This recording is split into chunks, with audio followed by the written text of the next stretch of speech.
पाकिस्तान से भारत आई सीमा हैदर का एक नया ऑडियो वायरल हो रहा है। ऑडियो में जिस शख्स की आवाज सुनाई दे रही है वह खुद को सीमा हैदर का करीबी बता रहा है। ऐसे में सीमा हैदर की मुश्किलें बढ़ सकती है। इस सब को लेकर के हमारे संवाददाता ने सीमा हैदर के साथ खास बातचीत की है। देखिए सीमा ने अपने ऊपर लगे आरोपों पर क्या कुछ जवाब दिया। सीमा हैदर को लेकर पाकिस्तान का एक शख्स की लगातार जो ऑडियो है वो वायरल है और गुलाम हैदर द्वारा जो एडवोकेट मोमिन मलिक किए गए थे उन दोनों की बातचीत में कई तरीके के संगीन सवाल उठाए गए हैं। हमारे साथ सीमा हैदर मौजूद हैं, उन्हीं से बात करेंगे। क्या कहना चाहते हो आप उन तमाम ऑडियो को लेकर? आपने सुनी होंगी।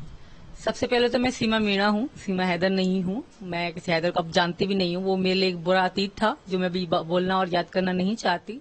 दूसरी बात, उनको आग लगी है, हम इतने खुश हैं, वो हर तरह की चाल चल रहे हैं, उनकी चाल कामयाब नहीं हो रही, तो वो सोच रहे हम करें तो क्या करें। उस बुढ़े को कहूंगी तू हैदर का अपना रिश्तेदार था। हैदर और तुम लोग एक ही गांव में रहने वाले थे। तेरी बेटी भी मतलब हैदर को ब्याने की बात चल रही थी। उसको यही बता दूं मैं, वो एक नंबर का खड़ूस झूठ बोल रहा है, खरा आरोप लगा रहा है। और वहां के लोग ऐसे गिरे हुए लोग हैं जिससे कोई अच्छाई की उम्मीद कर नहीं सकते हम। उनको हमसे तकलीफ है, मेरे पति से तकलीफ है, हमारी खुशियों से तकलीफ है, क्योंकि आए दिन हमारी रील्स मिलियंस में जाती हैं तो वो देखते हैं तो उनको मिर्ची लगती है, जिसके कारण वो बकवास कर रहे हैं। बाकी ऐसी कोई सच्चाई थी नहीं। रक्षे वाला मेरा अब्बू था।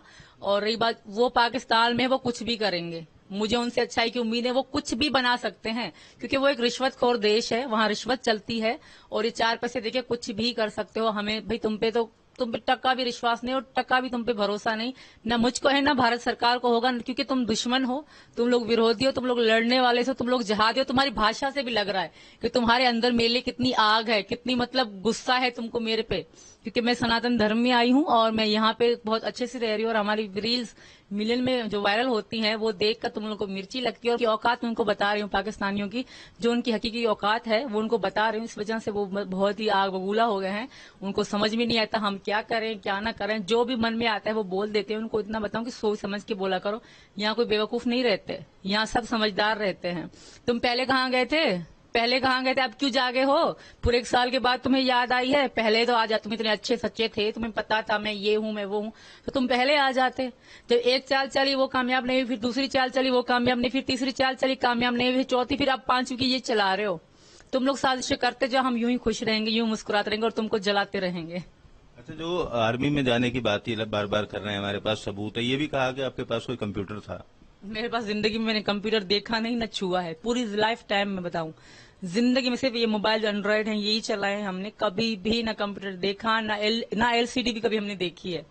एलसीडी मैंने यहाँ पे आकर ली थी। हमने छोटी सी टीवी होती थी वहाँ पाकिस्तान में हमारे पास, और ये मोबाइल एंड्रॉइड मोबाइल होते थे। कंप्यूटर कभी ना चलाया है, ना देखा है, ना कभी यूज करना जिंदगी में मुझे आता है। वो लोग बकवास कर रहे हैं आरोप। मुझे अपने बच्चों से ही टाइम नहीं था जिंदगी में से, कुछ और तो बाद में करते। कंप्यूटर तो बाद में, ये थोड़ा बहुत पबजी खेलते थे वो बच्चे घर में, मैं कामकाज करते हुए खेलते थे। बाकी ऐसा कंप्यूटर ये चीजें हम कभी जिंदगी में चलाई है, ना कभी चलाने थी, ना कभी मेरे पास थे भी। सही पबजी को लेकर भी वो कह रहा है कि अगर आप खिलवा कर देखोगे पबजी खेलना आता ही नहीं है, सीमा को वो बेकार की कहानी बना रही है। मुझे टॉप की पबजी खेलना आती है, हर सेटिंग आती है। 3 तरह की सेटिंग होती है पबजी का। आपके पबजी से लिंकेड कोई भी आप सवाल करोगे पबजी लाइट से लिंकेड, मैं उसका जवाब बहुत आसानी से दे सकती हूँ, क्योंकि मैं पबजी बहुत अच्छे से खेलती हूँ, दिन रात खेलती थी। मेरी पबजी के जो 3 आइडिया थी, तीनों आइडियो के लेवल थे 73, 71, 70। और 70 लेवल तक पहुंचने के लिए आपको लगातार खेलना पड़ता है, तब क्योंकि 20-21 तक तो लेवल तो बहुत इजी से आ जाते हैं, पर वहां से आगे तक के लिए बहुत ही ज्यादा खेलना पड़ता है जब हम आगे के लेवल तक पहुंचते हैं। जी, रिक्शा वाला का जो जिक्र कर रहे हैं, कोई नाम ले रहे हैं कि उस नाम का आदमी है, वो उसके बाद से दिखाई नहीं दे रहा, उसी से आप कैंट में जाते थे। कोई भी नहीं कह सकता कि इस तरह के नाम पाकिस्तान में होंगे। पाकिस्तान के नाम मुस्लिम नाम होते हैं या अलग नाम, अगर हिंदू 1-2 हैं उनके भी नाम अलग, करण, अर्जुन, इस टाइप के होते हैं। पर ये जो नाम बता रही तो नाम का कोई शख्स का हम पता भी नहीं है। मेरे अब्बू गुलाम रजा थे, उनका ऑटो जरूर था। वो कभी हमें आइसक्रीम खिलाने ले जाते थे बाहर ऐसे, मतलब वहाँ पे पहलवान गोट गांव शहर है छोटा सा, हरमपुरा से भिटैयाबाद से पास में पहलवान गोट शहर है। वहाँ बच्चों को थोड़ा झूला वूला खिलाने के लिए मैं और अब्बू के रक्षे पे जाते थे। थोड़ी सी दूरी पे, 1 किलोमीटर की दूरी पे, बस वहीं पे। और जिंदगी में किसी का रक्षा भी नहीं, ना हम कभी बाहर भी गए हैं।